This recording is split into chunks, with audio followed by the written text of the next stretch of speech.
Assalamualaikum warahmatullahi wabarakatuh. Selamat sore pemirsa, Anda sedang menyaksikan program Tanggapan Publik dengan tema menariknya yakni wujudkan pendidikan maju lewat guru penggerak. Pemirsa, sejatinya pendidikan merupakan suatu komponen yang sangat penting untuk dapat memajukan serta meningkatkan kualitas sumber daya manusia pada suatu bangsa. Sehingga hal ini kita lihat saat ini pemerintah berupaya untuk dapat menciptakan pendidikan maupun menghadirkan pendidikan dan juga beserta perangkat pembelajaran pendidikan yang bertujuan menciptakan inovasi, kreativitas, dan juga kompetisi bagi warga masyarakat sekolahnya untuk dapat menjawab tantangan hadirnya era globalisasi seperti saat ini. Lantas, seperti hadirnya guru penggerak dan juga kurikulum Merdeka ini, mampukah menjawab tantangan tersebut? Dan apa yang menjadi efektivitas dan korelasi antara guru penggerak dengan menciptakan pendidikan yang bermutu? Tentunya bersama saya Muhammad Azrul Nasution, kita akan bahas hal ini 1 jam ke depan dan tentunya hadir narasumber yang hebat untuk akan tema yang menarik ini. Yang pertama pemirsa, saya sapa terlebih dahulu, ganteng sama seperti saya. Beliau adalah yang terhormat Abang Damar Dimpu Sihombing MPD selaku guru penggerak. Selamat sore Bang Dimpu. Selamat sore Bang Azril. Bagaimana kabarnya Bang? Luar biasa baik dan Luar sehat. biasa baik dan sehat ya. Sudah ganteng, muda, menjadi guru penggerak. Betapa bangganya beliau. Dan tentunya pemirsa tidak terasa juga telah hadir bersama saya seorang Profesor Dr. Aaron L. Damanik, SPD MSc, selaku pengamat pendidikan yang baru saja menerima penghargaan menjadi guru besar. Selamat Prof dan selamat sore.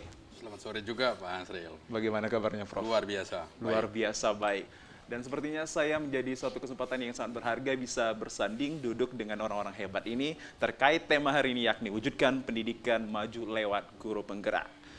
Saya mulai untuk bertanya akan hal ini kepada seorang guru penggerak yakni Bang Dimpu. Saya manggilnya Bang Dimpu nih ya Bang? Boleh Bang Azril. Bang, kalau kita sejatinya mengetahui bahwa guru penggerak, kurikulum merupakan salah satu inovasi maupun terobosan dari pemerintah kita untuk menghadirkan pendidikan yang bermutu dan juga berkualitas. Anda salah satu guru penggerak tersebut. Sebenarnya apa sih yang dimaksud guru penggerak dan apa esensi hadirnya guru penggerak bagi pendidikan kita? Silahkan Bang.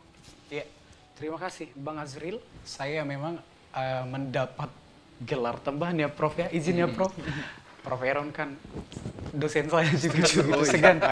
Hari ini bersama sepanggung dengan Prof Aaron adalah sebuah kebanggaan juga bagi saya. Saya memang mendapatkan gelar menjadi seorang guru penggerak itu di tahun 2021. Angkatan pertama dulu begitu. Kalau menurut saya guru penggerak itu adalah salah satu aktor pendidikan yang akan menjadi pemimpin pembelajaran yang menciptakan perubahan dalam ekosistem pendidikan. Sama seperti kaos yang saya pergunakan pada hari ini, ini kan Merdeka Belajar. Setuju. Begitu ya.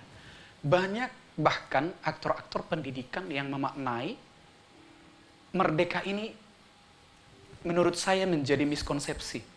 Sementara kalau yang saya dapatkan dalam program pendidikan guru penggerak, saya dulu masih dapat yang model 9 bulan pendidikan. Oke. Kalau sekarang dia modelnya mulai dari angkatan 5, sudah 6 bulan. Merdeka, ini kan konsep begitu ya. Jadi kami guru penggerak yang saya katakan tadi menjadi pemimpin pembelajaran, M-nya adalah memulai dari diri. Jadi guru penggerak itu Prof, selalu memulai perubahan dari diri sendiri dulu. Exactly. Artinya ada growth mindset, ya, perubahan kemajuan melalui perubahan mindset. Memulai dari diri, senantiasa melakukan segala sesuatu itu dari diri sendiri dulu. Tidak perlu melihat orang lain atau mengomentari apa yang sedang terjadi, tetapi mari terus bergerak, gerakkan hati. Itulah memulai dari diri. Kemudian ini itu kan eksplorasi konsep. Kita belajar berbagai konsep, bisa belajar mandiri, bisa belajar melalui pengalaman orang lain dan sebagainya. Ada R-nya ruang kolaborasi. Itu adalah alur yang kami dapat selama pendidikan dalam program guru penggerak. R-nya ruang kolaborasi. Jadi di ruang kolaborasi ini kita berbagi pengalaman dengan sesama guru nih. Oke. Tentunya kan saya sebagai guru harus tahu ya pengalaman dari guru yang lain, begitu ya. Saya harus tahu pengalaman guru lain supaya saya juga bisa berkaca pada diri saya, Bang Azril. Ketika saya sudah melihat pengalaman dari guru yang lain, maka saya akan berkaca dan melakukan introspeksi pada diri saya. Dari pengalaman yang banyak yang dilakukan oleh guru yang lain, dengan kolaborasi itu, saya akan melakukan ATM, amati, tiru, dan modifikasi. D-nya demonstrasi kontekstual. D itu, demonstrasi kontekstual itu adalah suatu proses di mana ketika kita akan mendesain nih, apa konsep yang sudah kita dapat, apa pembelajaran dan pengalaman belajar yang kita dapat, kita desain menjadi sebuah ide yang akan kita lakukan menjadi sebuah perubahan dalam ekosistem pendidikan. Pertama sekali lakukan saja dalam diri sendiri, baru di kelas pembelajaran guru, ya. Baru nanti kalau berpengaruh kepada ekosistem sekolah itu sangat baik dan bisa berpengaruh pada ekosistem pendidikan di Indonesia secara menyeluruh. Kemudian di yang satu lagi elaborasi pemahaman. Kita mencari banyak ilmu ataupun pengetahuan, misalnya nih instrukturnya ada Profesor Aaron, ya kita harus meluruskan pengetahuan kita dong. Meskipun saya memulai dari diri saya, meskipun saya belajar dari orang lain, saya harus bertanya dong kepada Prof. Aaron. Prof, apakah yang saya lakukan ini sudah tepat? Jadi kita tetap berkolaborasi, baik karena diri sendiri tadi ya, kemudian kepada orang lain, baru kepada ahlinya. Baik. Itu dielaborasi. Baik. Kemudian ada koneksi antar materi. Kita melakukan berbagai refleksi. Pasti. Dari awal hingga akhir kita lihat, benar nggak ya konsep yang saya pelajari? Sesuai nggak ya dengan pengalaman saya belajar? Pas nggak ya ketika saya akan melakukannya nanti? Di akhir A-nya itu adalah aksi nyata. Ide, konsep, dan prakarsa perubahan yang saya punya itu untuk perubahan dalam ekosistem pendidikan, itu saya actionkan. Jadi saya lakukan dalam diri saya sendiri terlebih dahulu. Misalnya kalau saya di sekolah itu saya buat dulu membelajarkan murid menggunakan TikTok, Bang Asril. Lalu saya laki-laki loh.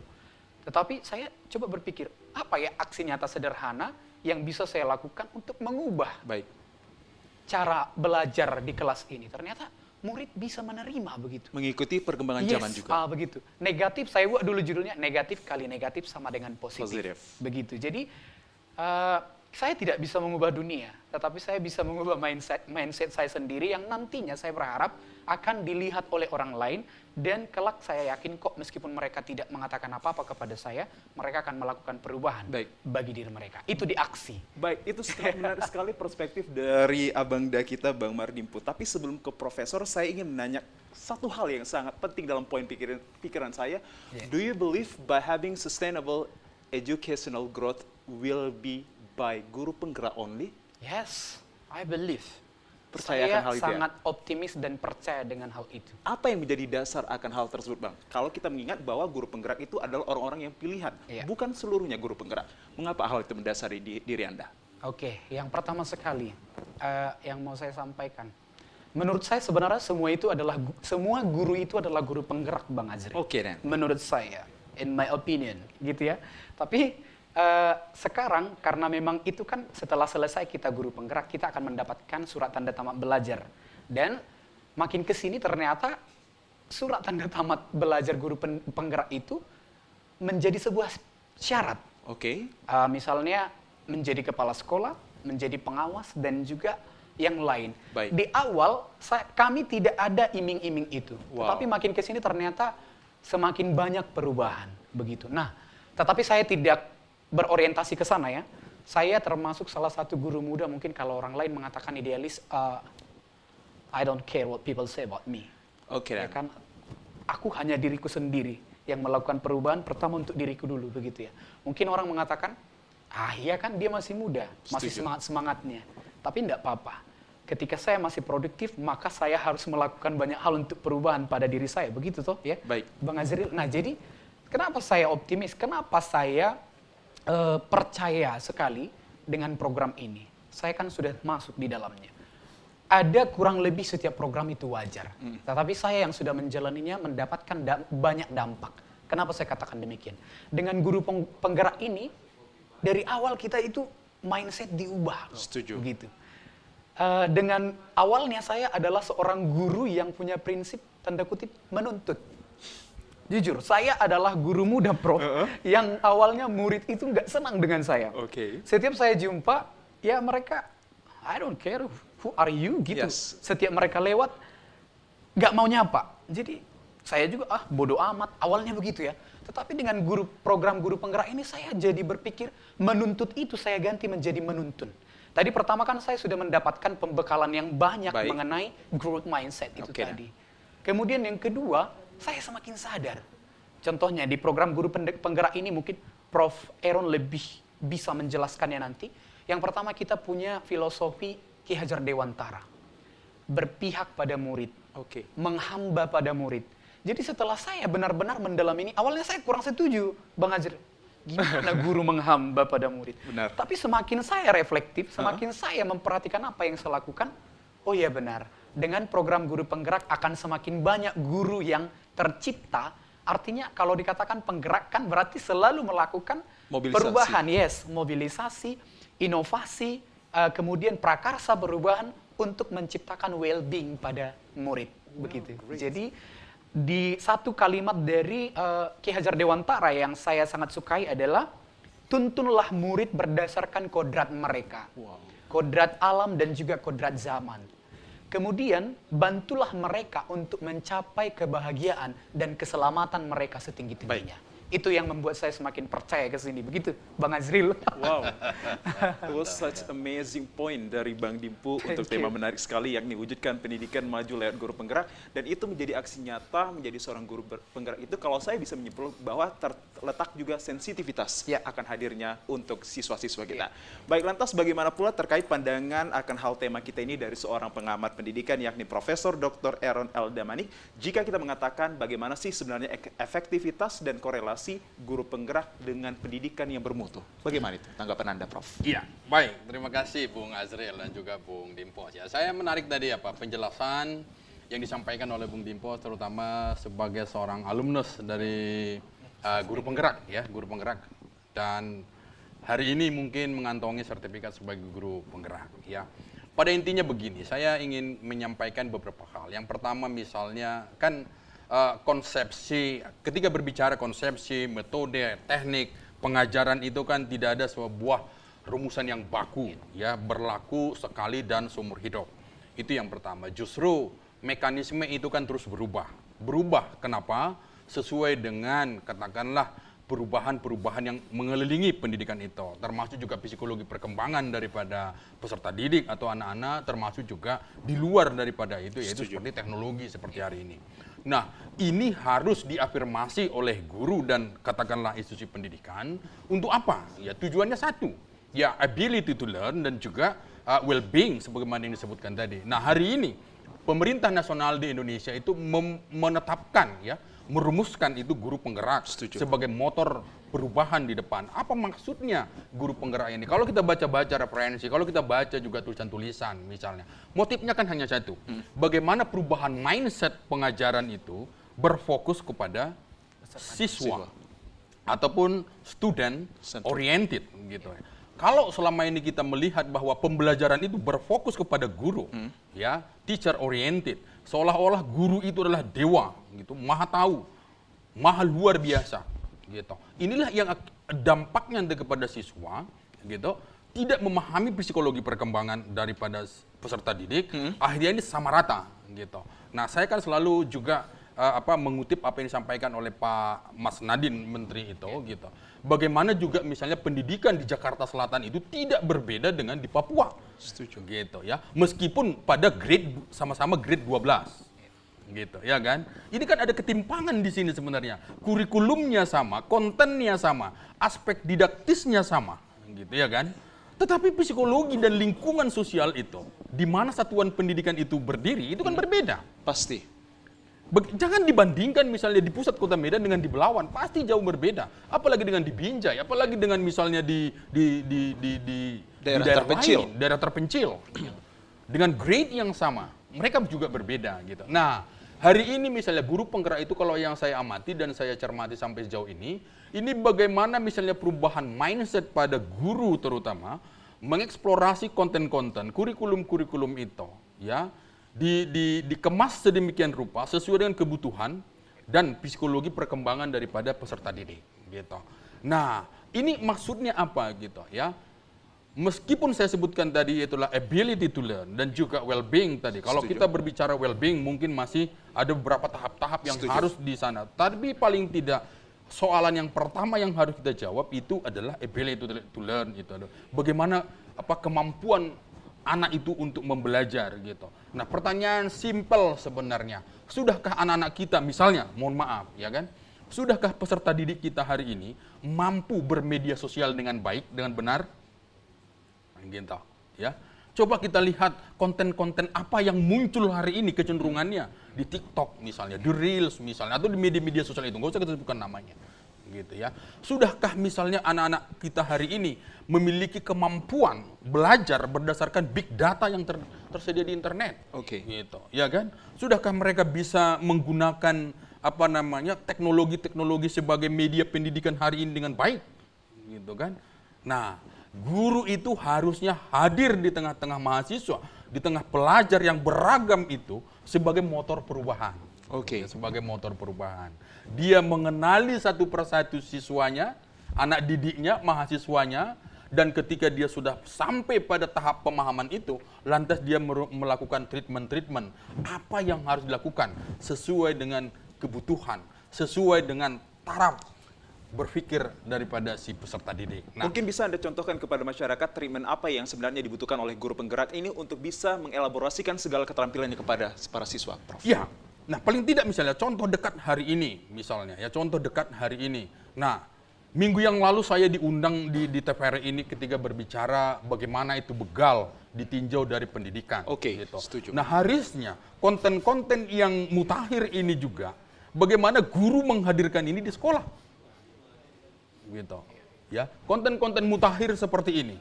Katakanlah dia misalnya harus menyesuaikan, guru itu kan harus bisa mengevaluasi kebutuhan siswa Setuju. sesuai dengan konteks yang berkembang di sekitarnya. Baik. Nah, hari ini di Medan kita semua cemas di Sumatera Utara, cemas dengan begal gitu. Bagaimana guru itu sebagai motor perubahan mampu membawa konten ini ke dalam pembelajaran di sekolah.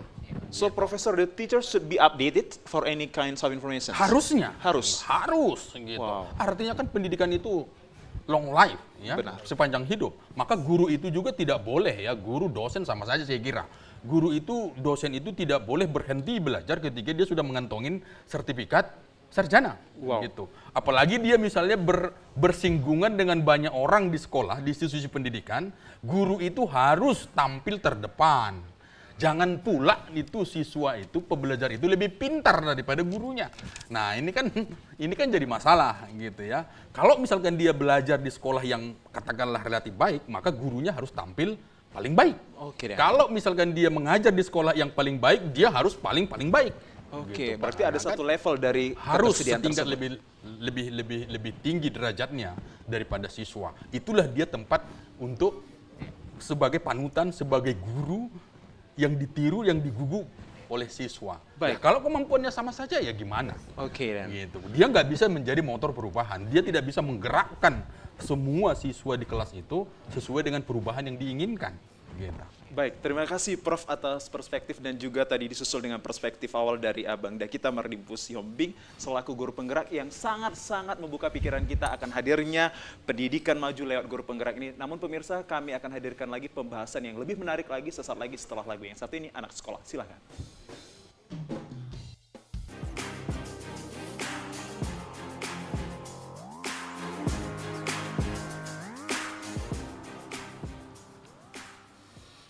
Terima kasih pemirsa, Anda kembali bersama kami dalam program Tanggapan Publik dengan tema menariknya wujudkan pendidikan maju lewat guru penggerak. Sejatinya kita telah mendengar banyak sekali hal-hal yang positif terhadap tema kita dari kedua narasumber yang memiliki kompetensi tinggi akan hal ini. Lantas menjadi seorang guru penggerak ini, apa yang menjadi tips-tips handalan dari seorang Abang Damar Dimsu untuk bisa mengakselerasikan dan juga menggali potensi-potensi para siswanya ini dengan titelnya guru penggerak. Seperti apa itu Bang tipsnya?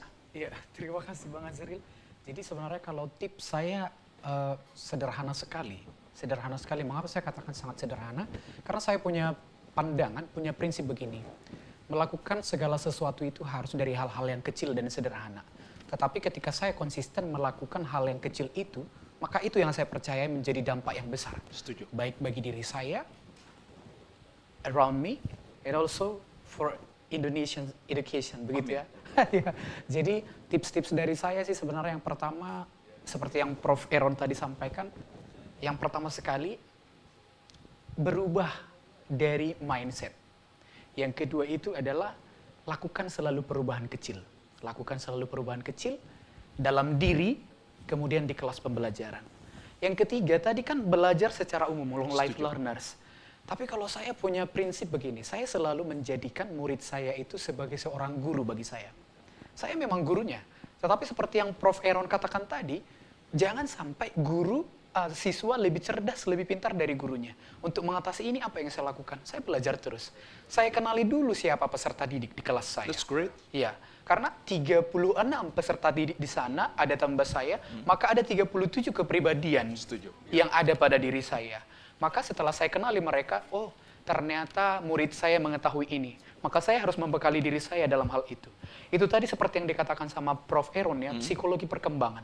Ketika guru sudah senantiasa melihat ini, saya yakin kok bukan hanya seorang guru penggerak, tetapi pada saat ini guru penggerak adalah sebagai motor. Setuju. Mari lakukan perubahan kecil dengan konsisten untuk menciptakan sebuah perubahan yang besar nantinya.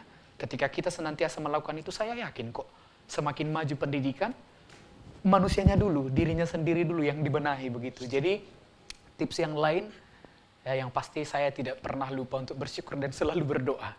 Itu tidak pernah saya lupakan. Karena apa? Ketika kita mendapat dan memperoleh penghargaan apapun, kita bisa belajar dari Prof. Aaron ya, Prof. Setuju. ya. Dapat penghargaan di mana-mana, tapi coba kita tanya. Memang iya kita terkadang puas, tetapi kalau kita tidak ingat bersyukur dengan cara bersyukur ini kan tidak harus selalu kita pergi ke tempat ibadah, tetapi bersyukur dan berdoa itu adalah ketika Study from kita the small things. yes, study from small things. Wow. Do small things with great love. Begitu. Ya kan? I Jadi understand. melakukan hal kecil dengan cinta yang besar tentunya begitu. Jadi tipsnya itu saja dari saya, lakukanlah hal kecil dengan cinta yang besar. Baik sebagai seorang guru, sebagai diri sendiri, dan juga sebagai seorang anggota masyarakat. Wow. That's all. That's great. I can give my thumb for you. Thank you. Baik, lantas kalau kita tadi sudah mendapatkan banyak perspektif dari Bang Dimpus selaku guru penggerak ini, dan di awal dia berbicara terkait peranan guru penggerak ini banyak sekali. Dan salah satu yang saya catat yakni menjadi penggerak bagi komunitas belajarnya. Ya. Tidak hanya diberikan pada siswa, tapi juga menjadi role model pada guru-guru yang belum katakanlah menjadi guru penggerak. Ya. Lantas dari profesor ini, apa yang melihat kelebihan dari guru-guru penggerak ini untuk menciptakan pendidikan yang maju dan sumber daya manusia yang maju, dalam hal ini adalah siswa-siswi?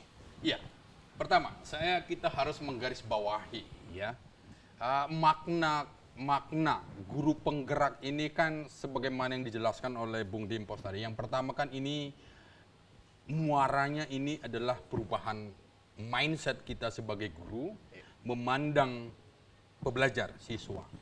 Nah di sini yang ingin disampaikan adalah sebagaimana yang disebutkan tadi, ability to learn dengan meninggalkan praktek-praktek konvensional. Oke. Nah, gitu. Ya. Praktek konvensional itu seperti apa? Ya sudahlah, kita guru ini harus berhenti hari ini. Ya, hanya sekedar memberikan catatan, mendikte di sekolah, memberikan tugas, gitu. Lalu memeriksa, entah kalau diperiksa tanpa pernah ada feedback kepada siswa, begitu. Tinggalkan itu. Dan kita maju selangkah sebagai seorang guru bagi diri kita sendiri dengan belajar sebagaimana disampaikan oleh Bung Dimpos tadi dari 36 orang siswa yang di kelas itu. Nah, ketika kita itu sudah memahami sampai pada taraf berpikir itu, saya kira ya apapun yang program-program ya, program prioritas yang disampaikan oleh pemerintah itu mudah bagi kita untuk dilaksanakan. Gitu. Karena bagaimanapun saya ingin memberikan catatan sebenarnya, saya selalu percaya, yakin dan percaya bahwa sesungguhnya komponen utama dalam perubahan sebuah bangsa yang besar katakanlah seperti Indonesia itu sangat tergantung kepada pendidikannya. Ketika kita itu ingin meletakkan basis perubahan itu adalah pendidikan gitu, maka mau tidak mau, suka tidak suka, para guru itu harus meninggalkan praktek konvensional yang tidak relevan dengan dinamika yang terus terjadi sampai hari ini. Jadi inti pokok daripada guru penggerak itu saya kira ya, di samping definisi-definisi yang sudah digariskan oleh kementerian, itu adalah memberikan ya bagaimana untuk membawa perubahan di pendidikan dengan skala kecil ke arah yang lebih besar, dengan tema yang lebih kecil untuk menggiring big ideas gitu ya, juga memframing itu siswa kepada arah yang lebih besar sesuai dengan perubahan yang besar, dan bagaimana juga nanti itu akhirnya ketika siswa itu kembali kepada masyarakat ya kan? Saya ingin selalu menggarisbawahi, ya, sebagaimana tujuan daripada social studies itu di sekolah, itu ya, social understanding dan juga civic efficacy. Gitu. Nah, saya kira muaranya ke situ, ya, muaranya ke situ. Bagaimana itu memahami perubahan sosial hari ini yang terjadi dan bagaimana juga kemampuan menjadi warga negara yang baik, karena bagaimanapun siswa di sekolah dibekali dengan kompetensi-kompetensi yang banyak, toh dia akan kembali ke masyarakat, bekerja di masyarakat, maka dia juga harus menjadi motor perubahan yang ada di dalam masyarakat, minimal di tempat dia tinggal. Baik, Prof. Lantas terkait tentang tadi statement Prof ini, kita harus meninggalkan praktik konvensional ini, yakni harus dijalankan dengan step by step, tidak akan langsung untuk muncul tiba-tiba menjadi hal yang katakanlah modernisasi. Ya. Itu apa yang menjadi ajakan Anda selaku guru besar, yakni profesor ini, untuk bisa mengubah mindset guru-guru tersebut meninggalkan praktik konvensional dalam mengajarnya? Ya, pertama, ketika kita memilih pilihan hidup kita sebagai guru, ya, Bung Dimpo sebagai guru dan hari ini memiliki predikat sebagai guru penggerak dan saya juga guru di sekolah, di kampus gitu. Maka pilihan hidup kita itu satu-satunya adalah terus mengubah diri. Oke, updated to Terus learn. terus mengubah diri, terus memperbaiki diri gitu. Sebagaimana yang Bung Azril tadi sebutkan, ya, kita itu kan dinilai dari performa kita. Setuju. Karena itu ya komunikasi publik harus dibagusi gitu ya. Kompetensi kita juga harus diperbaiki terus-menerus. Itu juga konten-konten itu harus kita update terus gitu ya. Di samping hal-hal lain yang berkenan dengan itu. Tapi paling tidak saya kira apa yang harus kita lakukan? Ya, tanggung jawab kita sebagai seorang guru. Setuju. Ingat gitu. Di hadapan kita itu ada minimal 36 siswa. Masa depan mereka ini, Penerus bangsa. karakter mereka ini, ya, semua tentang mereka ini di masa depan tidak bisa dilepaskan dari tanggung jawab kita sebagai guru. Oke. Maka mau tidak mau, guru penggerak itu harus mengarahkan 36 paling tidak di kelasnya dan juga mungkin kelas-kelas yang lain ke taraf yang lebih baik. Baik. Saya kira itu, Bung Azril. Baik, thank you so much Profesor Dr. Aaron L. Damanik atas perspektifnya. Lantas saya juga ingin bertanya hal yang sifatnya sinkronisasi terhadap statement dari Prof kita kepada Abangda kita, Bang Mardimpu. How could you deal with how we have to live conventional practice? Jadi Bang Azril, thank you. Sangat setuju dengan yang disampaikan oleh Prof Aaron tadi ya. Jadi untuk meninggalkan praktik konvensional tadi, saya banyak melakukan perubahan kecil sebenarnya. Praktik pembelajaran, inovasi, dan juga meningkatkan creativity, dan banyak melihat, sebenarnya saya banyak dapat pembelajaran karena saya melihat murid saya siapa. Begitu. Itu tadi seperti yang saya lakukan. Untuk meninggalkan ini kita harus asset-based thing. Wow. Ya. Yang pertama yang saya lakukan seperti praktiknya di sekolah itu sangat setuju ya dengan yang disampaikan Prof Aaron. Guru penggerak ini kan punya nilai dan peran. Mandiri, reflektif, kolaboratif, dan banyak lagi. Dan perannya menjadi pemimpin pembelajaran. Setuju. Kalau guru penggerak sudah menjadi motor untuk memimpin pembelajaran, saya yakin kok dia akan dilihat oleh orang lain dalam ekosistem pendidikan dan dia akan mampu menggerakkan berbagai komunitas-komunitas belajar yang lainnya. Semua guru akan menjadi long life learner. Begitu. Nah, jadi yang saya lakukan di sekolah seperti tadi ya, banyak sebenarnya kalau nanti guru-guru bagi penonton CTTV RI dan juga pendengar gitu ya, boleh melihat di media sosial saya sering melakukan praktik pembelajaran. Contohnya nih, sekarang ini kan siswa, ada seorang artis yang podcastnya mau berapa jam pun tidak pernah tidak ditonton. Oke, Dan. Padahal saya seorang guru, saya buat konten pembelajaran 20 menit. Itu saya lihat di analytic videos, itu cuma ditonton sampai 2-3 menit, Prof. Maybe there is no something special on yours? Yes. but I think I have so many special things in my life. Oke, Dan. Oke, jadi yang saya lakukan contoh.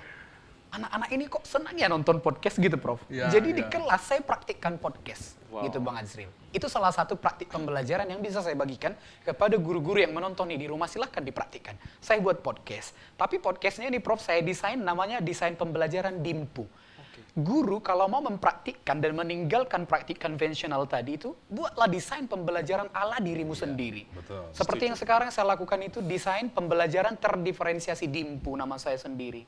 Saya memang seperti yang tadi Prof, saya belajar terus ya, membekali diri saya. Desain pembelajaran terdiferensiasi DIMPU. Yang pertama, deep analysis. Saya kembali lagi, menggali siapa sih murid saya, apa sih kelebihan dia, apa sih keunikan dia? Sebenarnya saya kurang setuju dengan kata kelebihan, tapi saya lebih senang memilih kata keunikan. Ya? Karena dalam keunikan itu kita bisa menggali banyak hal begitu ya. D-nya tadi deep analysis. Saya mengenali dulu nih siapa murid saya, siapa sekolah saya, bagaimana kondisi sekolah saya. I yang kedua itu introspection. Wow. Saya sebagai guru mengintrospeksi diri saya berdasarkan hasil refleksi dari murid. M-nya motivation. Jadi P-nya project, U-nya understand clearly. Jadi ini saya buat menjadi sebuah desain pembelajaran, tapi metodenya dengan podcast. Setuju. Murid yang jadi pematerinya, narasumbernya, dan saya sangat setuju. Kalau guru mau mengajar di kelas, tolong jangan menjadi seorang guru yang sangat teoritis. Murid di zaman sekarang pasti akan sangat tidak menyukainya. Membosankan. Yes. Jadi saya kemas, mereka di depan, narasumbernya mereka, moderatornya murid. Saya kan memberdayakan mereka. Saya di sana cuma lihat-lihat. Wow, luar biasa. Bukan berarti posisi saya digantikan, tidak. Tapi ternyata saya adalah guru yang memang benar-benar berhati guru. Menuntun murid saya sesuai bakat mereka. Ternyata anak saya ini ada yang kemampuannya public speaking, ada yang kemampuannya desain grafis, ada yang kemampuannya editing videos, dan etc. Banyak. Ya, so many. Ya, jadi saya selalu berpikir, apalagi ya, memang tantangannya gini Bang Azril. Apalagi ya yang saya lakukan minggu depan di pembelajaran saya lakukan begitu. Saya kan guru IPS ya, geografi dan ngajar sosiologi juga Prof, begitu. Jadi perubahan sosial Prof, tadi diangkat sama Prof Aaron ya. Apa ya yang saya lakukan untuk membelajarkan murid saya ini? Maka sekolah saya di pusat kota, ada pusat perbelanjaan, tempat yang selalu macet. Saya izin kepada kepala sekolah saya, Bapak Waji. Pak, saya izin membawa anak-anak belajar ke depan ya. Tolong dipantau Pak, saya minta ke guru yang lain. Pak, tolong bantu saya membelajarkan murid secara kontekstual. Saya bawa mereka ke pajak ikan dekat sekolah saya. Yuk, kita sekarang akan belajar tentang perubahan sosial. Yang saya mau lihat, kamu akan menjelaskan bagaimana sih perubahan sosial yang terjadi pada permukiman di sini. Baik dari segi perbelanjanya, kenapa kok dipertahankan pajak ini? They see the reality. Yes. Jadi mereka melihat the reality of this city. Yes. Kenapa mereka selalu menikmati macet? Kita harus bawa mereka ke masalah. Kita menggiring mereka ke masalah itu sehingga mereka akan memikirkan, oh saya akan memikirkan solusi untuk masalah tersebut. Jadi dari mereka I have so many idea, I think. Jadi, waduh, saya sebagai guru sangat kaya karena murid saya. Jadi caranya begitu, kita harus reflektif. Kalau seorang guru penggerak itu selalu reflektif, artinya reflektif, selalu melihat apa proses yang sudah dilakukan. Baru jangan menjadi seorang guru yang, kalau supaya ditinggalkan ya, conventional practical ini tadi, jangan menjadi guru yang selalu berorientasi to the final. Tetapi harus berorientasi by the process. Begitu. Jadi ketika kita menjadi guru yang seperti itu, saya yakin kok praktik konvensional tadi akan sedikit demi sedikit berangsur, bertahap seperti yang Prof katakan tadi, lakukan terus. Dan selalulah upgrade kompetensi diri. Thank you so much, brother. Dan mungkin pemirsa dan bagi saya, I have to say honestly that ketika Abang mengatakan bahwa menciptakan desain pengajaran sendiri itu, I was getting goosebumps as soon as possible. Merinding langsung saya. Karena saya juga berasal dari SPD yang juga mengajar di beberapa titik lokasi dan juga kursus. Saya melakukan hal yang itu untuk menarik perhatian para siswa-siswa, khususnya dalam attentive information mereka. Yes. Dan lantas bagaimana dari seorang profesor untuk mengamati bahwa hadirnya pendidikan yang maju itu pasti lewat desain pengajaran yang beralamatkan pada kreativitas dari guru tersebut. Layaknya Bang Dimpu katakan. Do you agree akan hal tersebut, Prof? Pasti setuju. Ya, saya sangat setuju dengan itu. Yang pertama tadi, ya, kalau kita berbicara teori-teori pembelajaran, misalnya kan ada banyak teori-teori pembelajaran. Seperti apa situasinya yang harus dilakukan, metodenya, medianya, segala macam. Tapi kan semua ini kan bermuara kepada hari ini kita disebutkan creative thinking itu, ya, high order creative thinking, skills. Jadi itu yang diacu hari ini. Nah, masalahnya juga ketika kita ingin menerapkan HOTS tadi itu, ya, tingkat kemampuan daripada anak didik kita itu juga kan tidak merata, ya tidak merata. Ini memang tidak bisa kita pungkiri, ya entah juga sumber daya guru, entah juga sumber daya keluarga, lingkungan sosial yang mempengaruhi, begitu itu banyak sekali. Tapi apapun ceritanya yang ingin saya tekankan adalah bahwa pendidikan itu menjadi pendidikan yang baik, pendidikan yang terstandar itu katakanlah seperti itu menjadi ajang perubahan itu pasti. Oke. Nah, itu yang pertama. Yang kedua, lantas seperti apa kita harus mengisi kemajuan-kemajuan yang bakal dicapai katakanlah sebagai tujuan daripada pendidikan nasional lewat pendidikan. Nah, ini kan harus ada tadi kata Bung Dimpo tadi ada upgrading diri ya, upgrading diri daripada guru tersebut gitu. Ini juga tidak terlepas dari ya katakanlah mental health daripada si siswa. Nah, tapi terlepas daripada semua problema itu, ya, saya sangat setuju sekali apa yang kita sebut pada hari ini. Bagaimana itu meninggalkan praktek-praktek konvensional, ya, beralih kepada yang upgrade ya hari ini gitu. Karena bagaimanapun kita masih kenapa gitu ya? Saya selalu membandingkan nih, membaca banyak buku, membaca banyak artikel seperti itu. Hari ini kita diperkenalkan pada teknologi digital. Setuju. Gitu. Padahal katakanlah mohon maaf misalnya e-commerce itu baru ada di Indonesia ketika COVID itu terjadi gitu. Padahal di luar sana ya orang termasuk salah satu di antara orang terkaya 5 sejagat itu sudah mempraktekkan e-commerce itu sejak tahun 90-an awal gitu ya. Juga itu yang raksasa e-commerce dari Tiongkok itu juga sudah merintisnya 17 tahun yang lalu gitu. Nah, ini kan kita selalu ketinggalan gitu, selalu tertinggal. Nah, bagaimana kita hari ini dengan bantuan daripada teknologi-teknologi ini? Ini kan berdampak signifikan bagi kita sendiri. Nah, hari ini juga misalnya saya nggak tahu ya, mungkin juga kita banyak mengetahui sendiri bahwa banyak guru itu juga cemas terhadap dirinya sendiri karena tidak mampu untuk mengupgrade diri sesuai dengan kebutuhan daripada siswa. Nah, bagaimana media pembelajaran yang berbasis teknologi itu digunakan? Bagaimana juga itu ketika buku pegangan itu nggak ada lagi, gitu. Semuanya berbasis digital, gitu ya. Bagaimana juga misalkan evaluasi, gitu ya. Semua itu berbasis digital. Gitu. Sudahkah guru kita juga sampai pada tahap itu? Gitu. Memang salah satu upaya yang dirintis oleh guru penggerak ini kan bagaimana juga guru-guru itu diperkenalkan kepada teknologi. Setuju, ya, Prof. teknologi ada kursus-kursus yang digelar ya. Terus juga ada konferensi-konferensi yang digelar, ada pendidikan selama 6 bulan, ya selama 9 bulan pada awalnya. Ini kan membekali guru untuk sebagai motor perubahan itu gitu. Nah, tapi banyak itu di sekolah-sekolah yang lain, misalnya di sekolah apalagi di tingkat elementary misalnya ya. Elementary school ini kan masih jadi dilematis. Setuju, ya. Prof. Masih sangat dilematis gitu. Saya sering berkunjung ke pelosok-pelosok begitu ya. Mereka apatis ya, cukup dalam tanda petik ya, dalam apatis dengan perubahan yang terjadi pada hari ini. Lah kalau gurunya juga mohon maaf apatis misalnya. Bagaimana itu proses PBL itu berlangsung dengan baik dalam kelas. Ini juga kan akan menghasilkan generasi-generasi yang apatis. Sementara sebagai guru penggerak itu, motor perubahan, motor pengubahan mindset gitu ya, ability to learn tadi itu harus berfokus kepada siswa ketika guru juga apatis gitu. Oke lah gitu ya.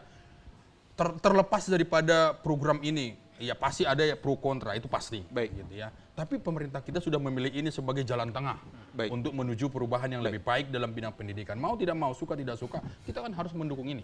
Kita harus mendukung ini. Saya kira ya status quo itu harus kita tinggalkan, praktik-praktik konvensional itu harus kita tinggalkan, dan kita beralih kepada sesuatu yang upgrade, yang terbaru pada sesuai dengan dinamika yang terjadi pada hari ini. Baik. Tapi Prof dan juga Bang Dimpo, tanpa terasa kita sudah masuk di segmen akhir. Saya juga mengambil satu quotation yang berkaitan tentang pendidikan, yang mana kita kaitkan terhadap hadirnya guru penggerak ini sebagai corong perubahan dalam khususnya di bidang SDM di Indonesia ini. Ada quotation dari Nelson Mandela sebagai mantan Presiden Afrika Selatan yang mengatakan bahwa education is the greatest weapon to change this universe. Do you agree with that? I'm very big agree with that. Oke. Mengapa akan hal itu dan apa kaitannya untuk perubahan itu pada Anda guru penggerak? Karena memang pendidikan itu adalah nafas. Nafas bukan hanya nafasnya kita sebagai seorang guru, pendidikan seperti yang tadi Prof. Aaron juga katakan di awal, kalau memang suatu bangsa ingin maju, maka benahilah pendidikannya. Betul. Jadi menurut saya pendidikan itu adalah nafas hidup bagi manusia di dunia ini.